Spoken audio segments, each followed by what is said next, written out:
Two children vanished in broad daylight. The police said they wandered off. The leaked evidence says they're lying.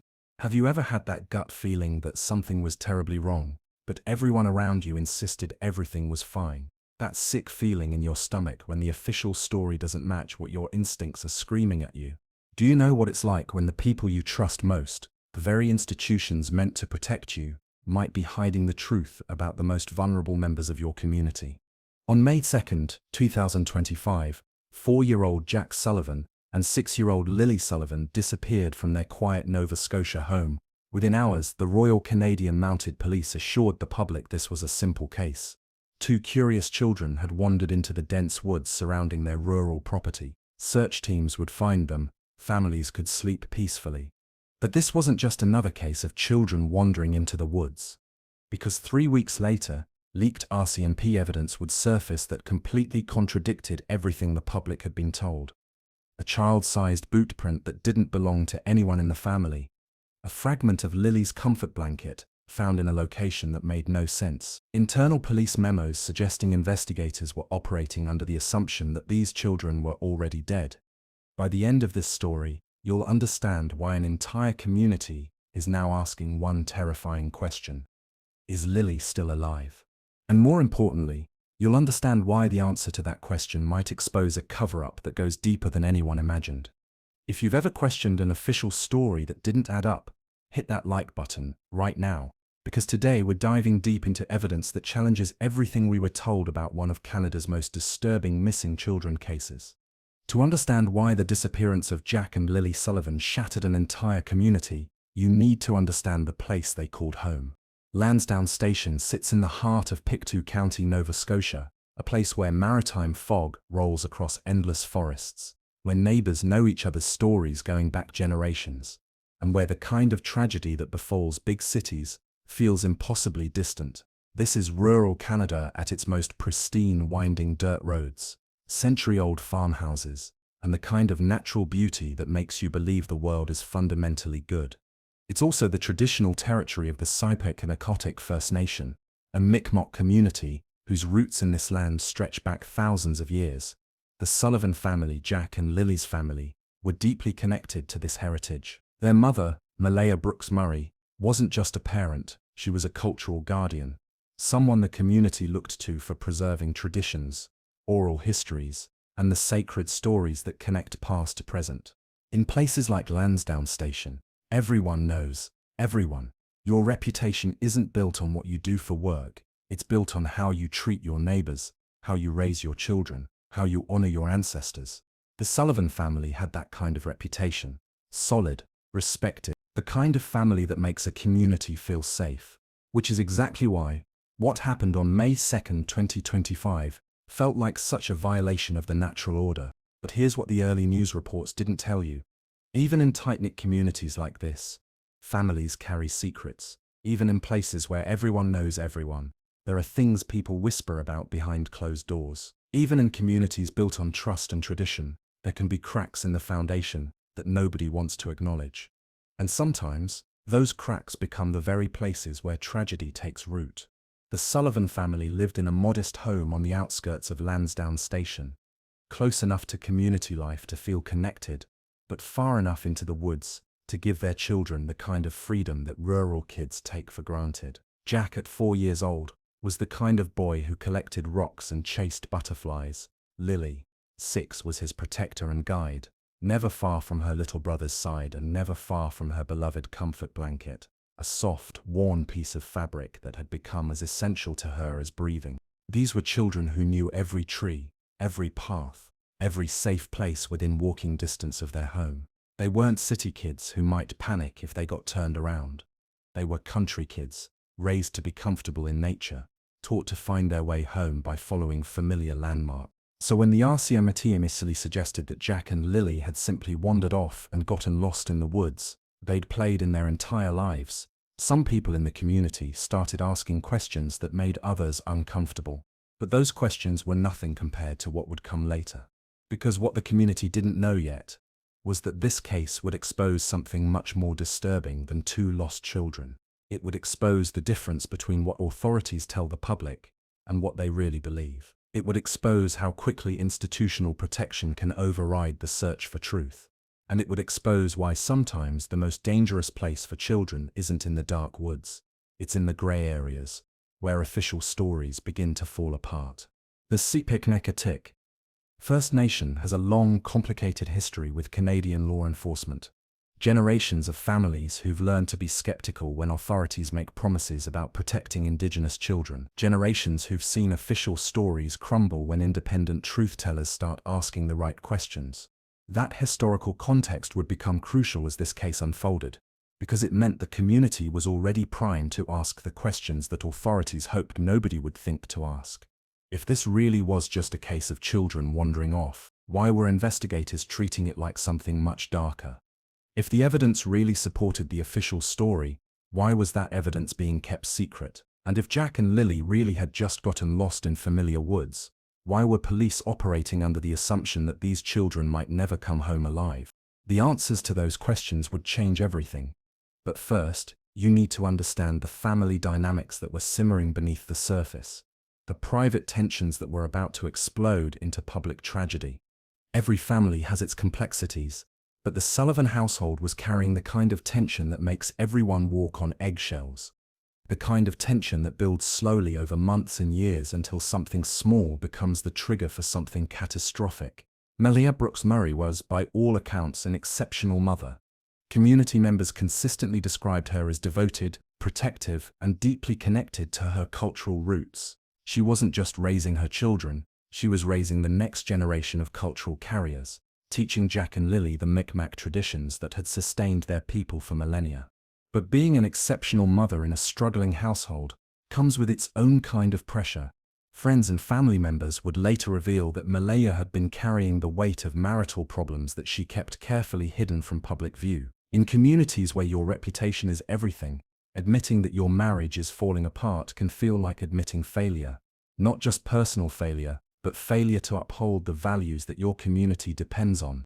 Daniel Martel, the children's stepfather, was a different kind of complexity. A local handyman, with an easy smile and a reputation for being helpful around the community. He was someone people generally liked and trusted. But beneath that amicable exterior, those close to the family knew there were problems. The marriage between Malaya and Daniel had been strained for months. Not the kind of strain that leads to dramatic confrontations.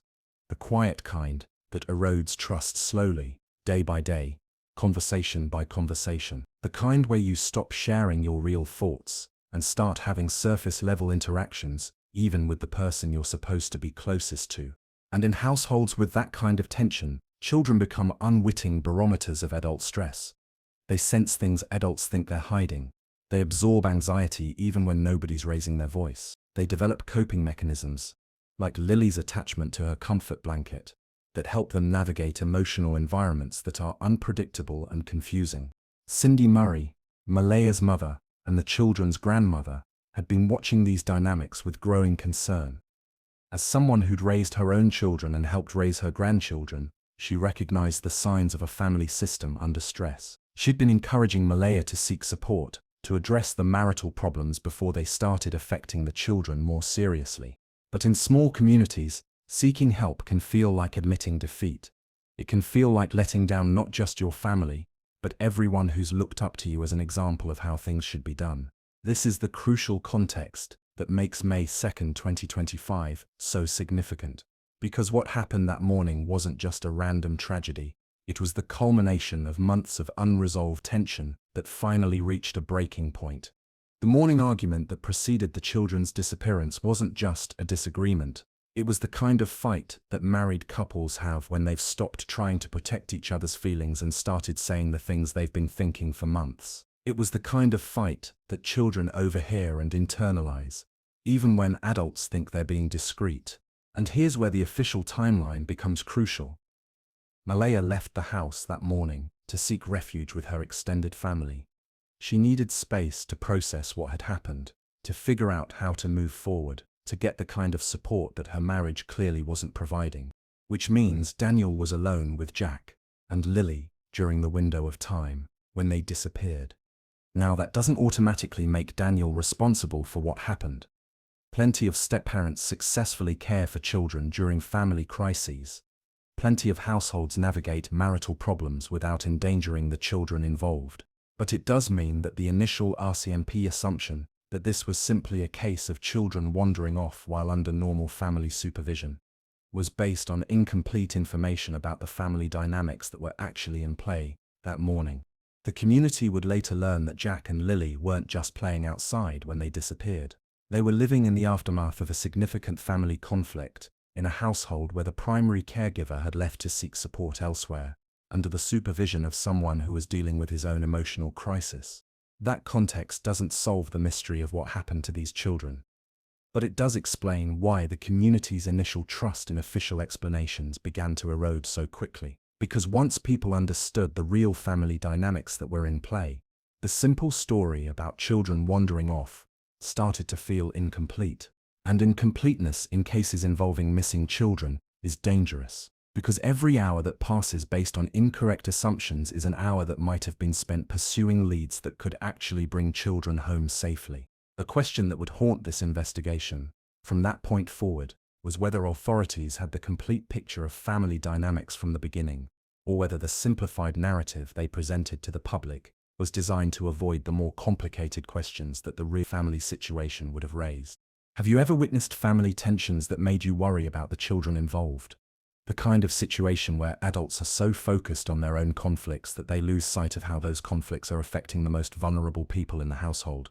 Because what we're about to uncover shows exactly how dangerous those situations can become when they're not addressed honestly and directly. And it shows why the official response to family crises can sometimes make those crises worse instead of better. Sometimes the most significant days in history start exactly like every other day. May 2nd, 2025, began with the ordinary rhythms of a rural Nova Scotia morning. Coffee brewing, children stirring in their beds, the kind of quiet that makes you grateful for the peace of country living. But by mid-morning that peace would be shattered in ways that the Sullivan family and the entire community of Lansdowne Station are still trying to understand. The timeline of that morning has been reconstructed through police interviews, family statements, and community witnesses. But like most complex events, the timeline raises as many questions as it answers, especially when you compare the public version of events with what would later emerge from leaked internal documents. 6:30 a.m. Normal morning routine begins. Maleo and Daniel are both in the house, with Jack and Lilly. Nothing unusual reported. 7:15 a.m. First signs of tension. Neighbors would later report hearing raised voices from the Sullivan house, though nobody could make out specific words. 8:00 a.m. The argument escalates. This is the family dispute that Daniel would eventually admit to in later interviews. The confrontation that would drive Malaya to seek refuge with her extended family. 8:45 a.m. Malaya leaves the house. According to later testimony, she was upset and needed space to process what had happened. She would spend the morning with family members, trying to figure out how to address the marital problems that had been building for months. 9:00 a.m. Daniel is now alone with Jack and Lilly. The children are reportedly restless and unsettled, behavior that makes sense when you consider they just witnessed a significant family conflict. And here's where the official timeline becomes problematic, because what happened during the next hour would determine whether this became a story about family crisis management or something much darker. 9:30 a.m. According to Daniel's later testimony, this is approximately when he noticed the sliding back door was ajar. Not wide open, just slightly open, as if someone had gone outside without fully closing it behind them. Now, if you're a parent or caregiver, you know that moment of panic, when you realize children might have left your sight. In most cases, you immediately start calling their names, checking obvious hiding spots, asking neighbors if they've seen anything. But according to the timeline Daniel provided to police, there was a significant gap between when he noticed the door was open and when he began actively searching for the children. 10:00 a.m. Malaya returns to find Daniel in a state of panic. The children are nowhere to be found. This is when the desperate 911 call was made, the call that would launch one of the most intensive search operations in Nova Scotia history. But let's pause here and think about that timeline critically. Because if you're caring for two young children and you notice they might have wandered outside unsupervised, waiting 30 minutes before starting an active search seems unusual. When Malaya made that 911 call, her voice carried the kind of raw terror that only a parent experiencing their worst nightmare can produce. "My children are missing," she told the dispatcher. "Jack is 4, Lily is 6. They were just here. I don't know where they are." The initial police response was swift and professional. The RCMP deployed standard missing children protocols: immediate area search, notification to neighboring departments, activation of volunteer search teams. Within 2 hours, over 50 people were combing the dense forest surrounding the Sullivan home. But even in those first critical hours, some of the search team members were noticing things that didn't quite fit the children wandered off narrative. The displaced soil near the back door looked like it had been disturbed recently, not by small children's feet, but by someone larger moving quickly. The pattern of broken twigs and disturbed vegetation leading away from the house suggested hurried movement, not the random wandering you'd expect from children exploring familiar territory. And there was something else. Lily's beloved comfort blanket was nowhere to be found in the house. For a child who never went anywhere without that blanket, its absence was immediately noticeable to family members who knew her routines. By evening on May 2nd, the search had expanded to include thermal imaging drones, canine units, and specialized teams trained in wilderness rescue. The community response was overwhelming. Neighbors, friends, and complete strangers joined the effort to bring Jack and Lily home safely. But as night fell without any sign of the children, the mood began to shift. Hope remained, but it was tinged with the kind of anxiety that comes when simple explanations start to feel insufficient. Because experienced search team members were beginning to notice patterns that suggested this might not be the straightforward case of lost children that everyone hoped it would be. The children's footprints, which should have been easy to track in the soft forest soil, seemed to disappear entirely after the first 100 yards. The areas where lost children typically seek shelter, hollow logs, rock overhangs, dense thickets, showed no signs of recent disturbance. Most disturbing of all, the children's scent trail, which trained search dogs should have been able to follow for miles, seemed to vanish abruptly at the edge of the family property, as if Jack and Lily had simply ceased to exist at that exact spot. Professional search and rescue teams know that scent trails don't just disappear unless something has actively interfered with them. Weather can dilute scent over time, but on a calm May morning with no precipitation, trained dogs should have been able to track 2 children for considerable distances. The fact that they couldn't suggested that either the children had been transported away from the area by vehicle, or something had happened to them very close to home that had prevented them from continuing on foot. As the first day of searching came to an end, families throughout the region were holding their children a little tighter, wondering how 2 kids could simply vanish from one of the safest communities in Nova Scotia. But they didn't know yet about the evidence that search teams were quietly documenting, evidence that would later be considered too sensitive for public release. They didn't know about the boot print that didn't match anyone in the Sullivan family. They didn't know about the fabric fragments that would soon be identified as pieces of Lily's missing blanket. And they certainly didn't know that some investigators were already beginning to suspect that this case was going to require resources and expertise far beyond what a simple missing children search typically demands. The first day of the Jack and Lily Sullivan case ended with a community united in hope and determination, but it also ended with questions that nobody was ready to ask out loud yet. Questions about family dynamics, about timeline inconsistencies, about physical evidence that didn't match the official narrative. Questions that, within a week, would expose a gap between what authorities were telling the public and what they actually believed had happened to 2 innocent children. The search for Jack and Lily Sullivan would become one of the most intensive missing children operations in Canadian history. But what the public witnessed during those 7 days was only part of the story. Behind the scenes, investigators were documenting evidence and developing theories that painted a very different picture than the hopeful narrative being shared with the media. By dawn on May 3rd, Lansdowne Station had transformed from a quiet rural community into the command center for a massive search operation. Over 100 volunteers arrived before sunrise, armed with flashlights, GPS devices, and the kind of determination that only emerges when children are in danger. The RCMP Northeast Nova Major Crime Unit had taken control of the operation, bringing sophisticated equipment and specialized personnel. Thermal imaging drones launched every hour, scanning the forest canopy for heat signatures that might indicate children seeking shelter or moving through dense vegetation. But even on this first full day of searching, experienced team members were noticing anomalies that suggested this case might be more complex than initially assumed. The soil analysis around the Sullivan home revealed footprint patterns that were unusual. While children's prints were found near the house, there were also impressions that appeared to be from adult footwear.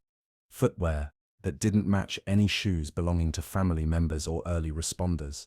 When children wander off, one search team veteran explained to local media, they leave a trail. Kids don't think strategically about covering their tracks. They follow their curiosity, which means their path should be somewhat predictable and definitely traceable. But Jack and Lily's trail wasn't predictable. It was erratic in ways that suggested either panic or external direction. Day 2 brought the deployment of Canada's most advanced search technology. Ground-penetrating radar, sophisticated audio equipment that could detect human voices from considerable distances, and drone swarms capable of mapping the search area in unprecedented detail. The weather was cooperating. Clear skies, minimal wind, ideal conditions for both aerial surveillance and ground tracking. If Jack and Lily were somewhere in the surrounding forest, this was the day they should have been found. But as the hours passed without any confirmed sightings, the mood among search coordinators began to shift. Private conversations between team leaders were taking on a more somber tone, though public briefings maintained optimistic messaging. It was during these private briefings that the first mentions of alternative scenarios began to emerge. While the public was being told that searchers were following up on multiple promising leads, internal communications were beginning to explore possibilities that nobody wanted to discuss openly. Community members holding vigil outside the RCMP command post were beginning to notice the disconnect between official optimism and the increasingly urgent activity of specialized units that typically weren't deployed for simple missing children cases. May 5th marked the first time that significant inconsistencies in family statements became public knowledge. During a press conference that was supposed to provide updates on search progress, reporters began asking Daniel Martel pointed questions about the timeline of events on the morning of the disappearance. It was during this press conference that Daniel reluctantly admitted to the family argument that occurred before the children went missing. His explanation was measured and careful. Like any family, we sometimes have disagreements, but that had nothing to do with what happened to Jack and Lily. However, community members who knew the family were beginning to piece together a more complex picture. The argument hadn't been minor, it had been significant enough to drive Malaya from the house during a critical period when the children needed supervision and stability. More troubling were the growing discrepancies between Daniel's initial statements to police and his later clarifications. The timeline of when he discovered the children were missing kept shifting slightly with each retelling, not dramatically, but enough to raise questions about the accuracy of his recollections. The search perimeter expanded to cover neighboring counties, following tips from residents who thought they might have seen children matching Jack and Lily's descriptions. Every lead was pursued aggressively, but none produced the breakthrough that families and investigators desperately needed. It was on this day that search teams made the discoveries that would later become central to the leaked evidence controversy: a child-sized boot print in a location that didn't align with the supposed wandering path, and fabric fragments that appeared to match Lily's missing comfort blanket. These findings were immediately secured and sent for analysis, but their significance wasn't shared with the public or even with most of the volunteer search teams. Only a small circle of investigators knew that the physical evidence was beginning to suggest scenarios that were much darker than the accidental wandering theory. Drone footage analysis revealed something that hadn't been apparent from ground-level searching: patterns of disturbance in the forest that suggested recent human activity in areas that were supposedly unused and inaccessible. Thermal imaging had detected temperature anomalies in locations that were consistent with either recent digging or the decomposition of organic material. While these readings could have innocent explanations, their locations and patterns were concerning enough to warrant specialized investigation. It was also on day 5 that investigators conducted the first polygraph examination, though this detail wouldn't become public until much later. Daniel Martel agreed to the polygraph, but according to leaked documents, The questions were based on assumptions that the children were no longer alive. As the search entered its second week, community patience with official explanations was beginning to fray. Vigils were becoming more intense, with speakers demanding greater transparency about investigative findings and search strategies. The civic First Nation community was particularly vocal about their concerns, drawing on historical experiences with law enforcement that had left them skeptical of official narratives when Indigenous children were involved. Elder Mary Sark addressed the crowd. "Our children deserve truth, not comfortable stories. If the authorities know something, our families deserve to know it too. We've seen what happens when investigations prioritize institutional protection over finding our missing ones." Day 7 marked the official scaling back of the intensive ground search.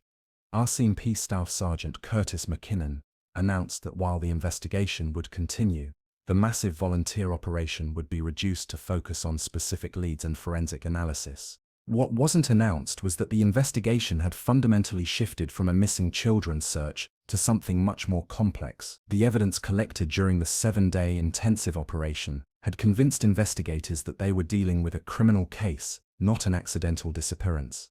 The leaked documents that would later surface revealed that by day 7, internal RCMP communications were operating under the working assumption that Jack and Lilly Sullivan were deceased, and that their disappearance involved criminal activity. But the public wasn't informed of this shift in investigative focus. Families continued to hope for a safe return, while investigators were already pursuing leads based on the belief that they were looking for victims of a crime rather than lost children. This disconnect between public messaging and investigative reality would become the foundation for all the controversy that followed. Because when evidence finally leaked that revealed what investigators really believed, it became clear that the community had been grieving based on incomplete information about the fate of 2 children they'd never stopped hoping to see again. Those 7 days hadn't just been about searching for Jack and Lilly Sullivan. They'd been about the collision between hope and evidence, between what communities need to believe and what investigators were beginning to suspect. And that collision was about to become a lot more public than anyone involved had expected. 3 weeks after the official search was scaled back, everything changed. A series of leaked documents from internal RCMP files began circulating among investigative journalists and community advocates, documents that revealed the massive disconnect between what authorities had told the public and what they actually believed about the fate of Jack and Lilly Sullivan. The leak would shatter the remaining trust between the community and law enforcement. But more importantly, it would raise the question that still haunts everyone involved in this case. If the evidence was this damning, why was it kept secret? The first piece of leaked evidence was a series of forensic photographs showing a boot print found approximately 200 yards from the Sullivan home, in a direction that didn't align with any of the supposed wandering paths that had been theorized during the search operation. The print was clearly from a child-sized shoe, but forensic analysis revealed it didn't match any footwear belonging to Jack, Lilly, or any other children who'd been in the area during the search operation. More disturbing was the print's location and condition. It was found in soft soil that would have preserved impressions for several days, suggesting it was made around the time of the children's disappearance. But it was isolated, no accompanying prints leading to or from that location, as if someone had been placed there briefly and then removed. The leaked forensic report included annotations from the lead investigator. Print depth and clarity suggests child was not walking independently. Pressure distribution consistent with child being carried and foot making contact during transfer. Think about what that means. If the analysis was accurate, it suggested that a child, possibly Jack or Lilly, had been carried to that location by someone else, and their foot had made contact with the ground during the process of being moved. The second major piece of leaked evidence was the discovery of fabric fragments that had been positively identified as pieces of Lily's comfort blanket, the item she never left home without. The fragments were found in multiple locations, creating a pattern that forensic experts described as inconsistent with natural loss during movement. Instead of a single piece that might have been accidentally dropped, there were several small fragments distributed across an area that suggested either deliberate placement or violent separation from the original item. The leaked laboratory analysis was chilling. Fabric separation patterns consistent with forcible tearing.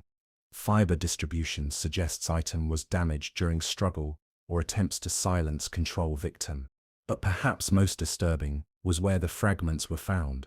Not along any path that children might naturally follow if they were wandering, but in locations that were off established trails, difficult to access, and strategically hidden from casual observation. The most damaging leaks were internal RCMP communications that revealed how investigators were actually thinking about the case behind closed doors. A memo dated May 7th, just 5 days after the disappearance, included this assessment from the lead detective: physical evidence increasingly inconsistent with accidental wandering scenario. Recommend transitioning to criminal investigation protocols. Likelihood of live recovery diminishing rapidly. Another communication from May 10th was even more explicit. Polygraph questions for Martel should be structured around assumption of victim fatality. Focus on knowledge of location and circumstances of death, rather than current whereabouts. These documents revealed that while the RCMP was publicly maintaining hope and encouraging community search efforts, internally they were operating under the assumption that Jack and Lilly were already dead, and that their disappearance involved criminal activity. The leaked documents included detailed protocols for Daniel Martel's polygraph examination, and the questions were devastating in their implications. Instead of questions focused on finding living children, where do you think Jack and Lilly might have gone, or who might have seen them leaving? The questions were designed around assumed fatality. Do you know where Jack and Lily's bodies are located? Did you dispose of evidence related to their deaths? Were you present when Jack and Lilly died? Daniel passed the polygraph, but the very nature of the questions revealed that investigators weren't looking for missing children. They were looking for crime scene evidence and victim remains. When independent forensic experts reviewed the leaked evidence, their assessments were uniformly troubling. Dr. Sarah Chen, a forensic anthropologist specializing in missing children cases, provided this analysis. The combination of evidence: isolated boot print, suggesting forcible transport; fabric fragments indicating violent separation; investigative assumptions of fatality, creates a picture that is completely inconsistent with accidental disappearance or voluntary wandering. Another expert, Dr. Michael Torres, who specializes in evidence pattern analysis, was even more direct. This evidence pattern is characteristic of child abduction cases that have resulted in fatality. The physical evidence suggests that these children encountered violent circumstances very shortly after leaving their home. The source of the leak has never been officially identified, but forensic analysis of the documents suggests they came from someone with high-level access to investigative files, possibly an investigator who became frustrated with the disconnect between public messaging and investigative reality. Several community advocates have suggested that the leak was an act of conscience by someone who believed the public deserved to know what investigators really thought about the children's fate. But the leak also served another purpose. It forced a public reckoning with evidence that might otherwise have remained hidden until the case was officially closed or resolved. When the leaked evidence became public, the community reaction was immediate and intense. Families who had spent weeks hoping for a safe return suddenly understood that investigators had been operating under very different assumptions. Melia Brooks Murray's statement was heartbreaking. While we were praying for our children to come home, the police were already treating them like they were dead. If they thought something terrible had happened, why didn't they tell us? Why did they let us hope when they'd already given up? The civic First Nation community expressed even stronger concerns, with Elder Mary Sark stating, "This is exactly what we feared. Another case where Indigenous children are written off quickly, where institutional protection becomes more important than finding our babies.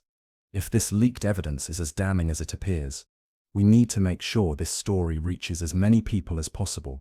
Share this video with someone who needs to know the truth about what happened to Jack and Lilly Sullivan." Because when institutions prioritize their own protection over finding missing children, it becomes our responsibility as citizens to demand accountability. The leaked evidence transformed the Jack and Lilly Sullivan case from a tragic missing children story into something much more disturbing, a case study in how institutional assumptions can override public transparency and how the gap between official narratives and investigative reality can become a betrayal of the families who depend on those institutions for truth and justice. But the leaked evidence also raised new questions that were even more troubling than the original mystery. If investigators believed Jack and Lilly were dead, What evidence led them to that conclusion? If they suspected criminal activity, who were their suspects? And if they thought they knew what had happened to these children, why hadn't anyone been arrested or charged? The answers to these questions would reveal that the leaked evidence was just the beginning of a story that was much more complex and disturbing than anyone had imagined. When evidence contradicts official narratives, people start developing their own theories. In the Jack and Lilly Sullivan case, the leaked RCMP documents created a vacuum of official explanation that was quickly filled by three competing theories, each supported by different pieces of evidence, each suggesting very different implications for how this tragedy occurred and who might be responsible. Understanding these theories isn't just about solving one case, it's about understanding how evidence can be interpreted in multiple ways, how institutional assumptions can shape investigations, and how the truth sometimes lies in the spaces between what authorities are willing to say publicly. Theory 1. The stranger danger scenario. The first theory suggests that Jack and Lilly encountered an unknown predator shortly after leaving their home, someone who was either already in the area or who followed them as they wandered into the forest. Supporting evidence. The unidentified child-sized bootprint found 200 yards from the home, the erratic pattern of the children's trail, suggesting they were following or being directed by someone else, the abrupt end of scent trails that search dogs couldn't follow, the violent separation pattern of Lily's blanket fragments. Proponents of this theory point out that rural communities often provide opportunities for predators who know how to navigate wooded areas and who understand the patterns of family life that might create windows of vulnerability. Dr. Jennifer Walsh, a criminal psychologist specializing in child predator behavior, explains. Predators often observe families for extended periods before acting.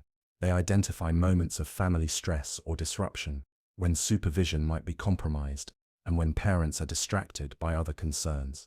The morning argument and Malaya's departure would have created exactly that kind of opportunity, a window when normal family supervision was disrupted, and when children might seek comfort or distraction outside the home. Problems with the stranger theory. Lansdowne Station is extremely isolated, making it unlikely that an unknown predator would be randomly present. The timing would have required incredible luck or extensive surveillance of the family. No reports of suspicious individuals or vehicles in the area. The sophisticated evidence placement suggests someone with intimate knowledge of the local terrain. Theory 2. The family tragedy. Hypothesis. The second theory is the most uncomfortable to discuss, but it can't be ignored given the evidence.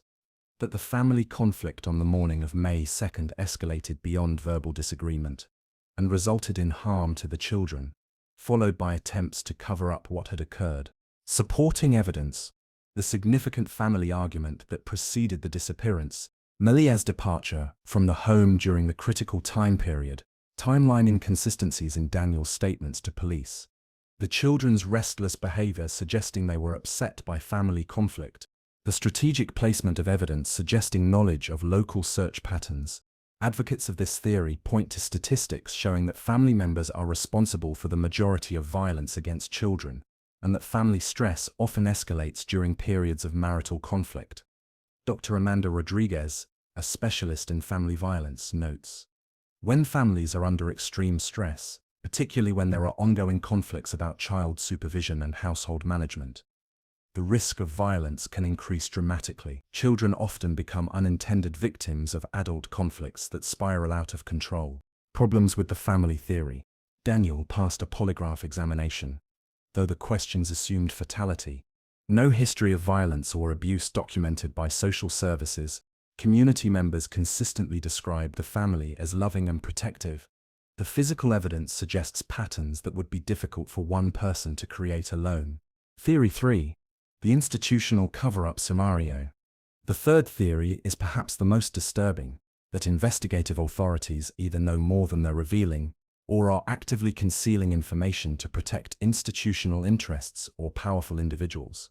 Supporting evidence.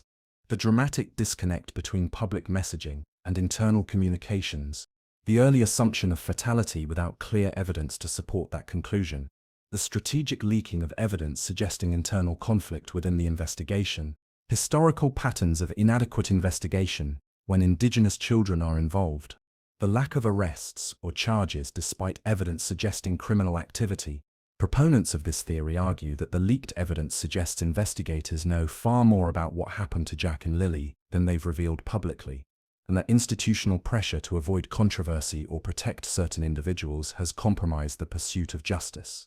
Dr. Michael Patterson, who studies institutional accountability in law enforcement, explains, when agencies prioritize their own reputation over transparency, it creates an environment where evidence can be selectively revealed or concealed based on political rather than investigative considerations. Problems with the cover-up theory.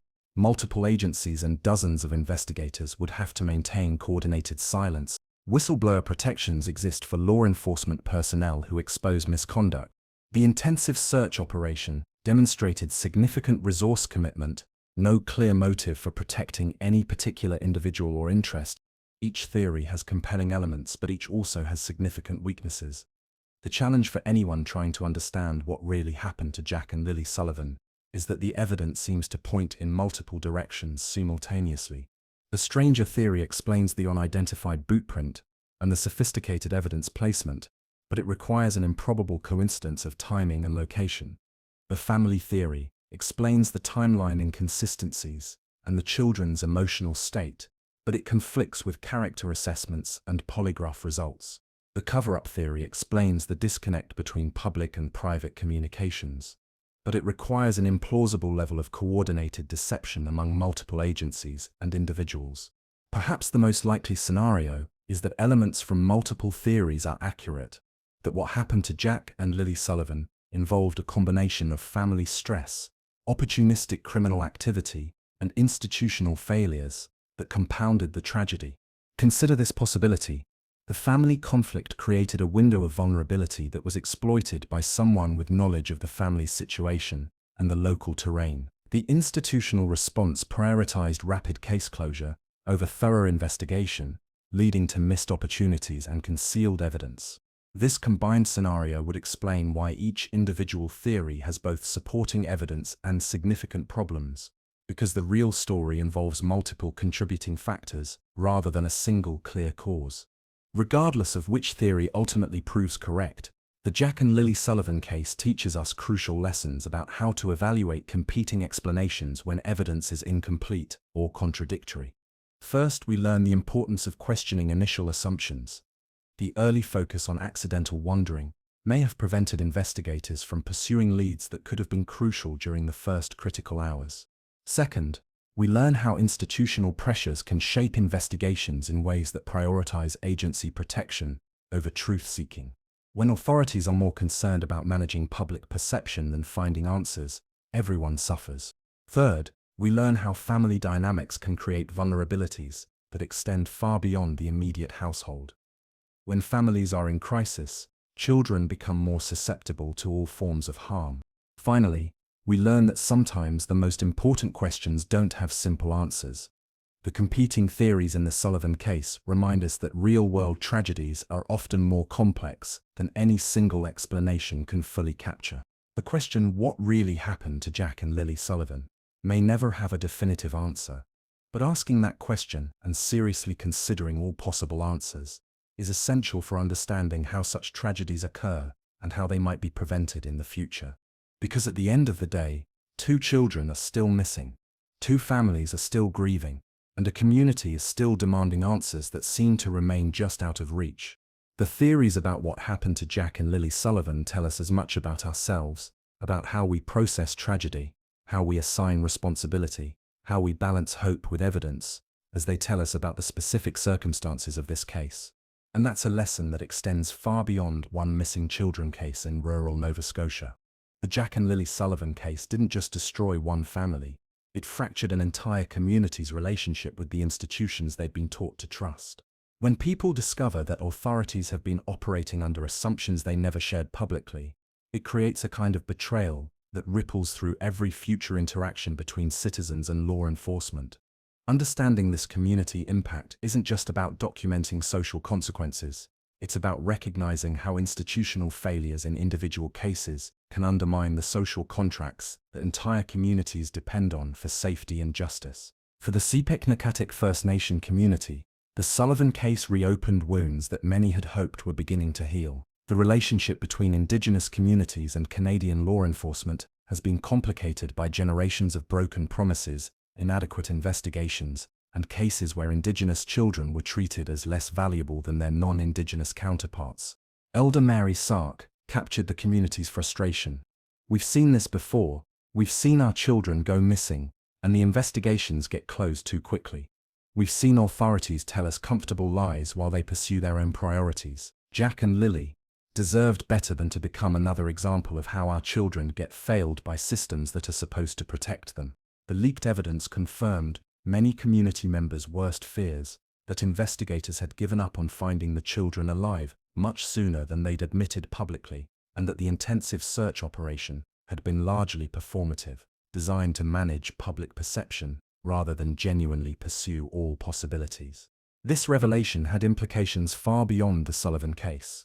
It meant that other families with missing children had reason to question whether investigations into their cases were being conducted with the same level of commitment publicly promised and privately practiced. The case created both unprecedented solidarity and deep divisions within Lansdowne Station and surrounding communities. On one hand, the shared trauma of losing two beloved children brought people together in ways that transcended traditional social boundaries. Families who'd never spoken before found themselves supporting each other through shared grief.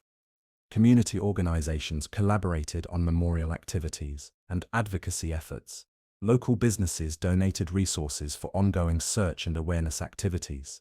But the case also created divisions that were equally profound.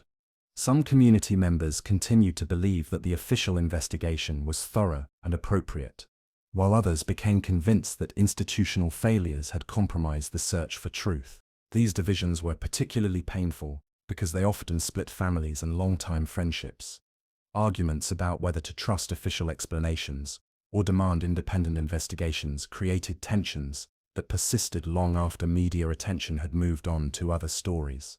Perhaps the most heartbreaking consequence of the case was its impact on other children in the community. Kids who had grown up feeling safe in their rural environment suddenly found themselves living with fears that their parents struggled to address honestly. Local school counselor Jennifer McLeod described the challenge. "How do you tell children that they need to be careful without making them afraid of their own community? How do you restore their sense of safety when the adults around them are still struggling with questions about what really happened?" Many families reported that their children became reluctant to play outside unsupervised, developed new anxieties about strangers, and began asking questions about death and safety that parents found difficult to answer, age-appropriately. The case had essentially stolen the innocence of childhood from an entire generation of local kids, replacing the carefree rural lifestyle they'd known with a constant awareness that bad things could happen to good families without warning or explanation. The intense media coverage of the Sullivan case brought national attention to issues of missing Indigenous children and institutional accountability, attention that advocates argued was long overdue. The coverage helped maintain public pressure for answers and ensured that the case wouldn't be quietly forgotten as media cycles moved on to other stories. It also provided a platform for community voices that might otherwise have been ignored by investigative authorities. But the media attention also created new problems. Sensationalized coverage sometimes distorted facts or promoted theories that weren't supported by evidence. Social media discussions often devolved into speculation and finger-pointing that was harmful to the families involved. Most problematically, the media attention created pressure for quick resolution that may have compromised the thoroughness of the ongoing investigation. When every development becomes a news story, investigators can feel pressured to provide updates and explanations before they have complete information. Mental health professionals working with the Lansdowne Station community reported unprecedented demand for services in the months following the disappearance. The combination of grief, uncertainty, and institutional mistrust created a perfect storm of psychological distress that affected nearly every family in the area. Dr. Sarah Mitchell, who coordinated trauma response services for the region, explained, "When communities lose children, they lose more than those individual lives. They lose their sense of security, their trust in protective institutions, and their belief that following the rules will keep their families safe. Recovering from that kind of loss takes years, not months." The psychological impact was particularly severe for families with children of similar ages to Jack and Lilly. Parents reported feeling simultaneously overprotective and helpless, wanting to keep their children completely safe, while knowing that such protection was neither possible nor healthy. The community response to the Sullivan case ultimately catalyzed discussions about systemic changes in how missing children cases are handled, particularly when Indigenous families are involved. Advocacy groups used the case to push for mandatory transparency requirements for missing children investigations, independent oversight of law enforcement agencies handling such cases, cultural competency training for investigators working with Indigenous communities, victim family rights to information about investigative assumptions and priorities. While these policy discussions were positive developments, community members noted the bitter irony that it took the loss of Jack and Lilly Sullivan to generate institutional attention to problems that Indigenous advocates had been raising for generations. The impact of the Sullivan case extended far beyond Lansdowne Station. Families throughout rural Nova Scotia found themselves questioning their own safety assumptions and their trust in law enforcement responses to family crises. Other communities with missing persons cases began demanding reinvestigation of their situations, wondering whether their cases had been handled with the same disconnect between public assurances and private assumptions that characterized the Sullivan investigation. The case essentially became a catalyst for broader discussions about rural safety, Indigenous rights, and institutional accountability that were long overdue but painful to confront. Despite the trauma and division, the community response to the Sullivan case also demonstrated remarkable resilience and capacity for growth. Community members learned to organize advocacy efforts, demand accountability from institutions, and support each other through prolonged uncertainty. These skills, developed through tragedy, have made the community stronger and more capable of responding to future crises. The painful lessons learned through the Sullivan case have created a more informed and engaged citizenry that is better equipped to hold institutions accountable. But the price of that education, the loss of Jack and Lilly Sullivan, and the ongoing uncertainty about their fate, remains a wound that may never fully heal. The community impact of this case teaches us that when institutions fail families, they fail entire communities. When authorities prioritize their own protection over truth-seeking, they undermine the social trust that communities depend on for security and cohesion. Recovery from that kind of institutional betrayal requires not just individual healing, but systemic change that addresses the root causes of the failures that allowed such betrayal to occur in the first place. And that's a lesson that extends far beyond one rural community in Nova Scotia to every community that depends on institutional integrity for the safety and well-being of its most vulnerable members. The Jack and Lilly Sullivan case isn't just about two missing children in rural Nova Scotia. It's a window into systemic problems that affect how missing children cases are handled across Canada and beyond. Understanding these bigger implications isn't just academic, it's essential for preventing similar tragedies and ensuring that future investigations prioritize finding children over protecting institutional reputations. Jack and Lilly's case highlights a devastating pattern. Indigenous children in Canada are disproportionately likely to go missing, and their cases are disproportionately likely to be handled inadequately by law enforcement agencies.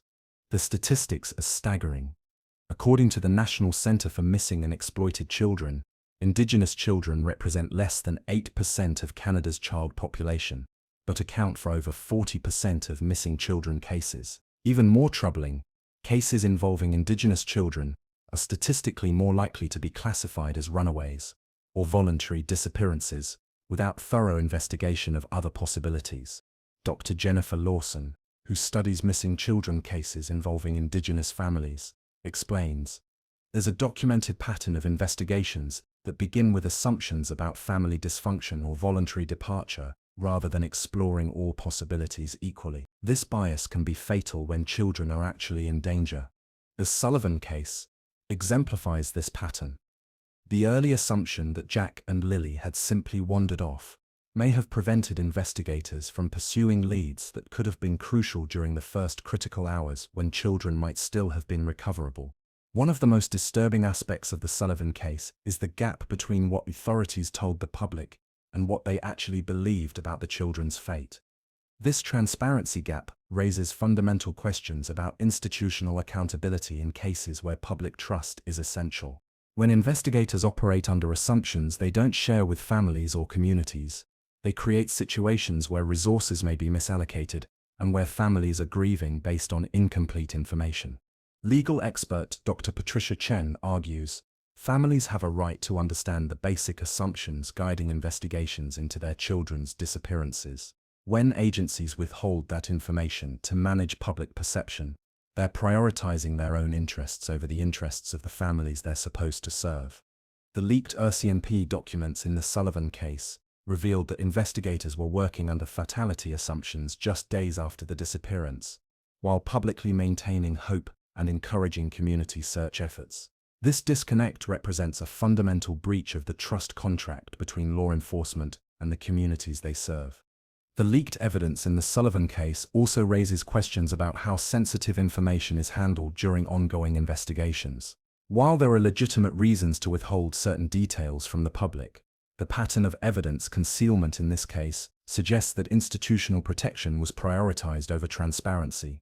The child-sized bootprint and Lilly's blanket fragments were clearly significant pieces of evidence that suggested criminal activity rather than accidental disappearance. The decision to keep this evidence secret while publicly maintaining the wandering theory prevented the community from understanding the real nature of the investigation.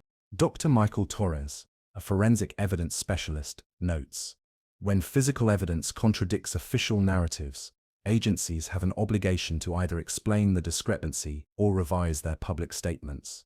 Concealing contradictory evidence to maintain a preferred narrative is fundamentally incompatible with investigative integrity. The Sullivan case also highlights the crucial role of family dynamics in child safety and the importance of addressing family crises before they escalate into situations where children are placed at risk. The morning argument between Malaya and Daniel created a window of vulnerability that may have contributed to whatever happened to Jack and Lily. This doesn't assign blame to the parents, but it does highlight the importance of having systems in place to support families during periods of acute stress. Family counselor Dr. Amanda Rodriguez explains, when families are in crisis, children become more vulnerable to all forms of harm. Early intervention and support can prevent situations where family stress creates opportunities for tragedy. Communities need better systems for identifying families under stress and providing support before crises escalate. This includes accessible mental health services, conflict resolution resources, and community networks that can provide temporary relief during family emergencies. The intense media coverage of the Sullivan case demonstrates both the positive and negative impacts of public attention on missing children investigations. On the positive side, media attention keeps cases from being forgotten, maintains public pressure for answers, and provides platforms for family voices that might otherwise be ignored by authorities.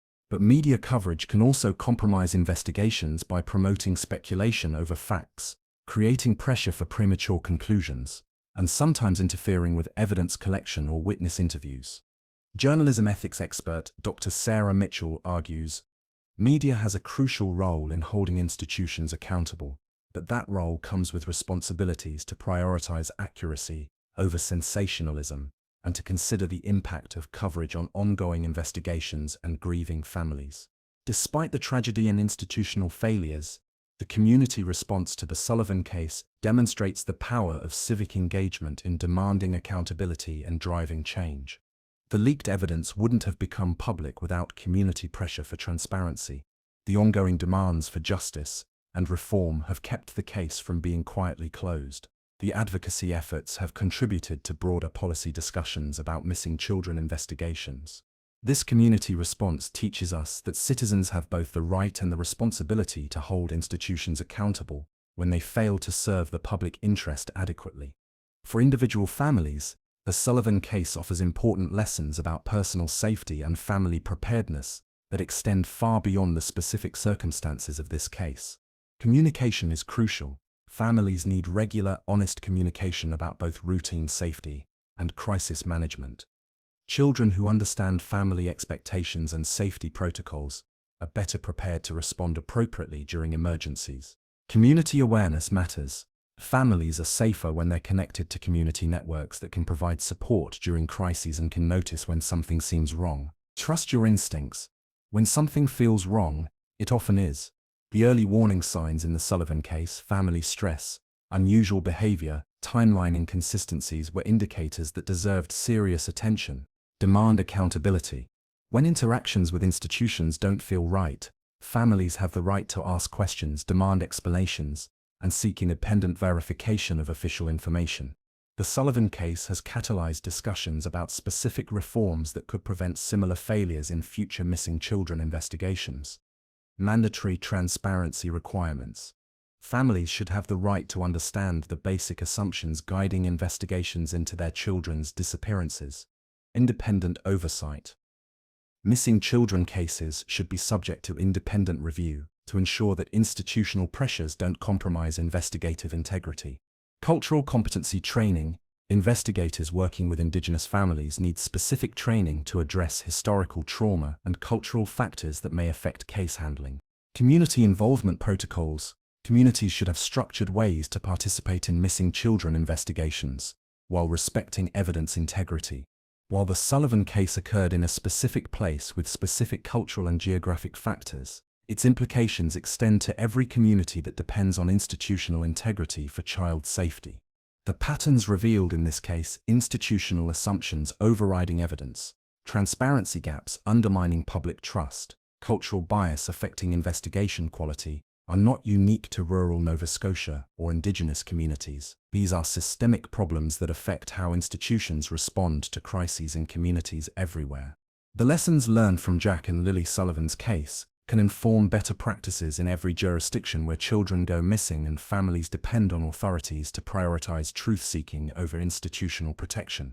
Ultimately, the Sullivan case teaches us that protecting children is everyone's responsibility, not just families, not just law enforcement, but entire communities working together to create systems that prioritize child safety over institutional convenience. This means supporting families during crises, demanding accountability from institutions, advocating for policy reforms, and maintaining the kind of civic engagement that ensures no child's disappearance becomes just another closed case file. The question, is Lilly still alive, may never have a definitive answer. But the broader question, how do we prevent similar tragedies and ensure that future investigations prioritize finding children over protecting institutions, is one that every community has the power and responsibility to address. Because at the end of the day, Jack and Lilly Sullivan weren't just Lansdowne Station's children, they were Canada's children. They were everyone's children, and their case teaches us that protecting all our children requires all of us to demand better from the institutions we entrust with their safety. More than 6 months have passed since Jack and Lilly Sullivan disappeared from their Nova Scotia home. The intensive searches have ended. The media coverage has largely moved on to other stories. But for one family, one community, and thousands of people who followed this case, nothing has been resolved. The question that sparked this investigation, is Lilly still alive, remains unanswered. But perhaps more importantly, it's become a symbol of all the questions that remain unanswered when institutions prioritize their own protection over truth-seeking. The official investigation continues, though RCMP spokespeople now decline to provide updates on their progress or findings. Daniel Martel has moved away from Lansdowne Station, citing the impossibility of rebuilding his life in a community where many residents view him with suspicion despite his cleared polygraph examination. Mahalia Brooks Murray continues to live with her extended family, supported by the Sipekneketik First Nation community, but struggling with the impossible grief of not knowing what happened to her children. In rare public statements, she continues to ask for anyone with information to come forward, regardless of how difficult that information might be to hear. "I just need to know," she said in her most recent interview, "whether they're alive or dead, whether someone took them or they got lost. I just need to know what happened to my babies."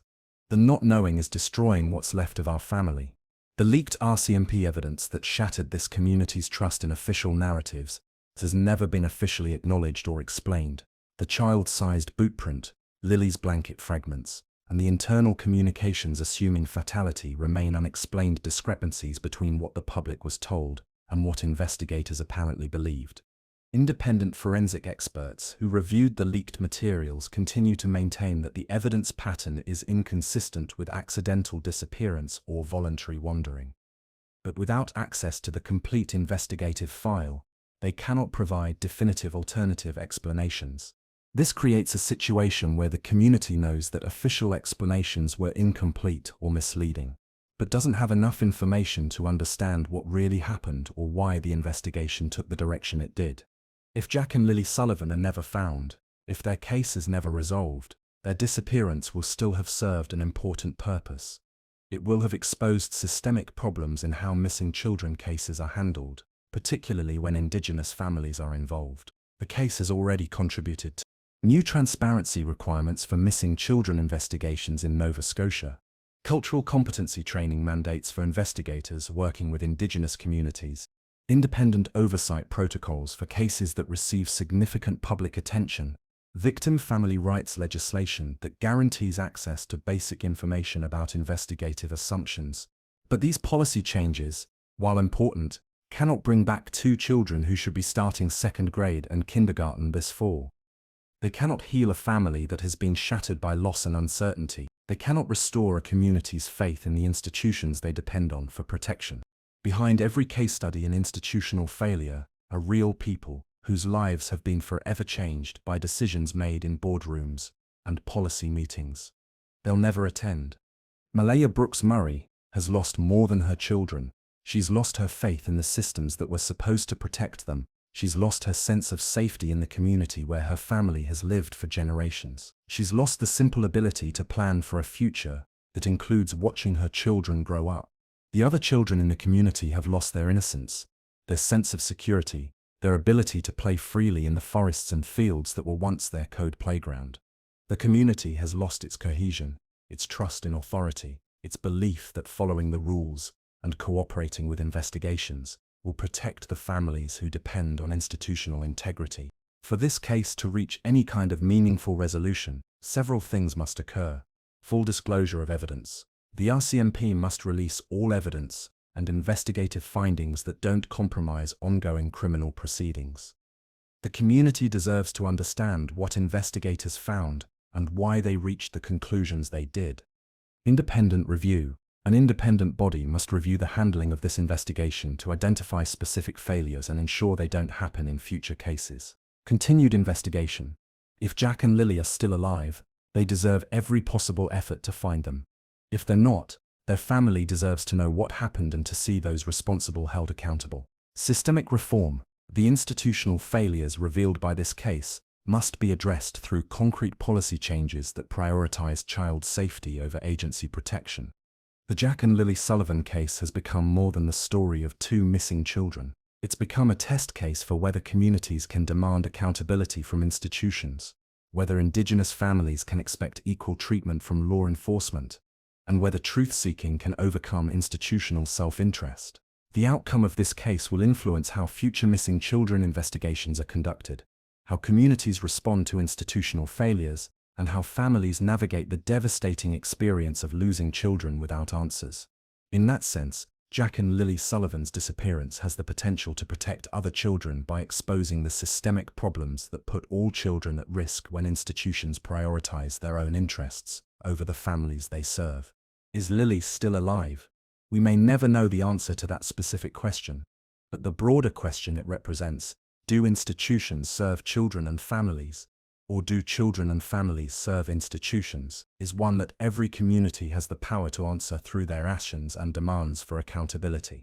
If we accept incomplete investigations, if we allow transparency gaps to persist, if we let institutional convenience override truth-seeking, then we're answering that question in favor of institutions at the expense of children.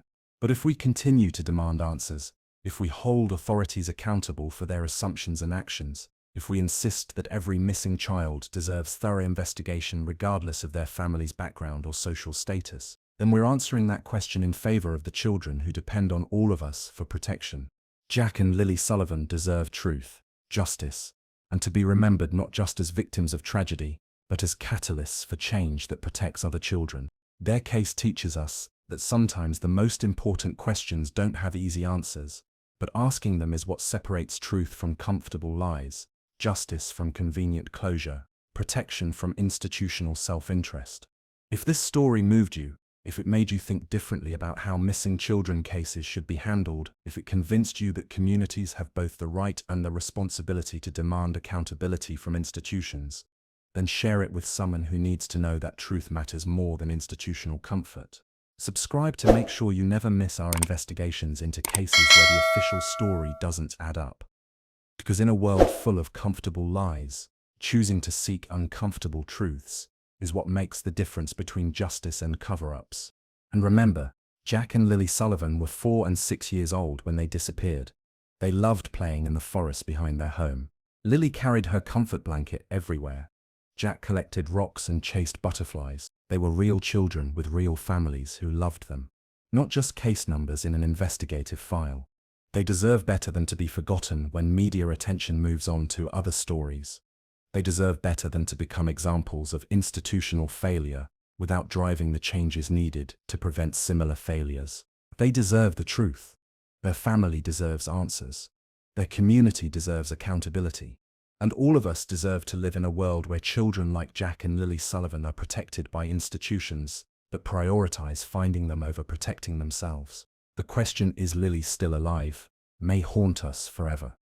But the question, what are we going to do to ensure that future children get the protection they deserve, is one we can answer through our actions, our demands for accountability, and our refusal to let institutional convenience override the search for truth. Because that's what justice looks like. That's what protecting children actually means. And that's what Jack and Lilly Sullivan's legacy can be, if we have the courage to demand better from the institutions we entrust with their safety. Their story isn't over. The search for answers continues, and the fight for accountability has only just begun.